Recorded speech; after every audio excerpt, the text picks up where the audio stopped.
శ్రీ గురుభ్యో నమ. ఓం శ్రీ గణాధ్యక్షరాయ నమ. యూనివర్సల్ యూట్యూబ్ ఛానల్ ప్రేక్షకులకు శుభాభినందనలు. కాబట్టి ఈరోజు మనం అటువంటి శివుడు బోళాశంకరుడు, ఆయనకు అభిషేక ద్రవ్యాలు ఏది ముఖ్యం అనేది మనం ఈరోజు సూక్ష్మంగా నేర్చుకుంటాం. ఆయన బోళాశంకరుడు, గంగాభిషేక ప్రియుడు. ఈశ్వరో అభిషేక ప్రియ, విష్ణు పుష్పప్రియ అన్నారు. అందువలన అటువంటి అభిషేక ప్రియుడికి గంగాభవాన్ని తలపైన పెట్టుకున్నవాడు. అటువంటి అభిషేక ప్రియుడికి ఆనందంగా ఎంత జలస్వరూపంగా ఎంత అభిషేకం చేస్తే అంత ముఖ్యం. అలాగే ఈశ్వరుడికి మరొక ద్రవ్యాలు ఏంటంటే ముఖ్యంగా వారికి తేనె అభిషేకం, అలాగే నెయ్యి అభిషేకం, అలాగే పంచామృత అభిషేకం చాలా ముఖ్యం. పంచామృతం అనేది చాలా ముఖ్యం. తేనె, పండు, పాలు, పెరుగు, వెన్న కలిపినటువంటివి ఇవన్నీ కూడా పంచామృతం అంటాం. ఇవి పంచామృత అభిషేక పేరుడు. ఆ విధంగా శివుడికి అభిషేకం చేసేటప్పుడు ముఖ్యంగా అభిషేక ద్రవ్యాలు ఇవన్నమాట. అలాగే పసుపు, కుంకుమ, పూలు, అక్షతలు ఇవన్నీ సహజం. అందువలన ఈశ్వరార్చన చేసేటప్పుడు భగవంతుడు నిర్గుణ స్వరూపుడు.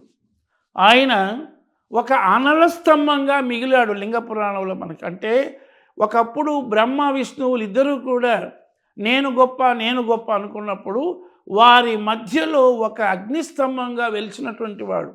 అటువంటి అగ్నిస్తంభమే చివరికి ఒక అద్భుతమైనటువంటి అరుణాచల పర్వత ఈశుడే అరుణాచలేశ్వరుడు.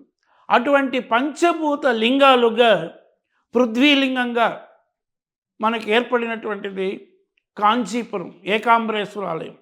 అలాగే వాయులింగంగా ఏర్పడింది శ్రీకాళహస్తి. అగ్నిలింగంగా ఏర్పడింది అరుణాచలం. కొన్ని లక్షల మంది గిరి ప్రదర్శన చేస్తారు. మన ఈ మధ్యనే కార్తీక దీపం, కార్తీక పౌర్ణమి విశేషాలు అక్కడ మనం చూసాం. ఆ విధంగా జలకంటే జలస్వరూపంగా తిరునావుకావలని శ్రీరంగం దగ్గర జంబుకేశ్వరుడు, చివరికి చిదంబరేశ్వరుడు, ఆ నటరాజస్వామి, వీరంతా పంచభూత లింగాలు. సద్యోజాత వామదేవ ఈశాన తత్పురుష మహాదేవుడు, అలాగే ద్వాదశ జ్యోతిర్లింగాలు. ఇట్లా పోతే మా కైలాస మానస సరోవరం 18 చోట 24 విధాలుగా స్వామి లింగ స్వరూపంలో వెలిశాడు. కాబట్టి ఇక్కడ ఈశ్వరుడికి అభిషేక ప్రియమైంది. ఆయన నిర్గుణ స్వరూపుడు కదా. అటువంటి లింగ స్వరూపుడైన స్వామి మన వాళ్ళందరినీ కరుణాకరుణకు మనం ఎన్నో విధాల స్వామికి భక్తితో నివేదించాలి. భక్తి ఉన్న చోట భగవంతుడుండు. తలకోనలోన వెలసియున్నావు, ఇలలోన స్వామి సిద్ధేశ్వర. తలకోనలోన వెలసియున్నావు, ఇలలోన స్వామి సిద్ధేశ్వర.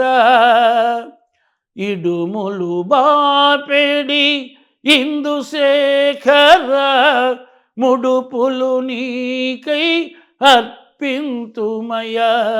కను పాపగమము కావగరారా, ఇలలోన స్వామి ఓ సిద్ధేశ్వర అని అనేక విధాల ఈశ్వరుడికి శివరాత్రి సమయంలో జాగరణ చేస్తూ అర్ధరాత్రి 12 గంటల వల్ల లింగోద్భవ కాలంలో అభిషేకం చేస్తాం. కాబట్టి ఈ విధంగా ఈశ్వర అర్చనకు చేయవలసినది లింగాకారుడైన వాడు స్ఫటికలింగంగా మనం చేయడానికి ఎన్నో విధాల శాలిగ్రామ రూపంలో నిర్గుణ స్వరూపుడైనటువంటి ఆ ఈశ్వరుడికి అభిషేకించవలసిన ద్రవ్యాలు పంచామృత అభిషేకము, పాలాభిషేకము, అలాగే అనేకమైనటువంటి పండ్లతో కూడినటువంటి అభిషేకము, గంగాజల అభిషేకము, పాలభిషేకం, ఇట్లా అనేక విధాలు పెరుగు ఉన్నాయి. కాబట్టి ఇటువంటి గొప్పనైనటువంటి ఈశ్వరుడికి ముఖ్యంగా సోమవారాలు సోమేశ్వరుడికి ముఖ్యం. ఆ విధంగా ప్రదోష సమయంలో స్వామికి ఈశ్వరార్చన చేయొచ్చు. ఆ యొక్క స్వామికి అష్టాదశ ఆ స్వామి యొక్క పేర్లు చెప్పుకోవచ్చు. అలాగే సహస్రనామాలు శివాయ, శివరూపాయ, లింగాయ, మహాలింగాయ, అనే విధంగా జ్యోతి స్వరూపాయ అనే విధంగా అనేకమైన పేర్లు ఈశ్వరార్చన చేయడం, స్వామి సేవ చేయడానికి అటువంటి అభిషేక ప్రియుడికి అద్భుతమైన అభిషేక అర్చనలు చేసి దీపారాధన చేసి పుష్పార్చనలతో స్వామిని అన్యదా శరణము నాస్తి త్వమేవ శరణమవానని సదాశివ మహాదేవ శంభో శంకర సాంబశివ మహాదేవ దేవాతిదేవ అన్నట్లుగా ఆ పార్వతీశ్వరుని అద్భుతంగా మనం వాగర్ధావివ సంపృప్తౌ వాగర్ధ ప్రతిపత్తయే జగత పితరౌ వందే పార్వతీ పరమేశ్వరౌ. స్వస్తి.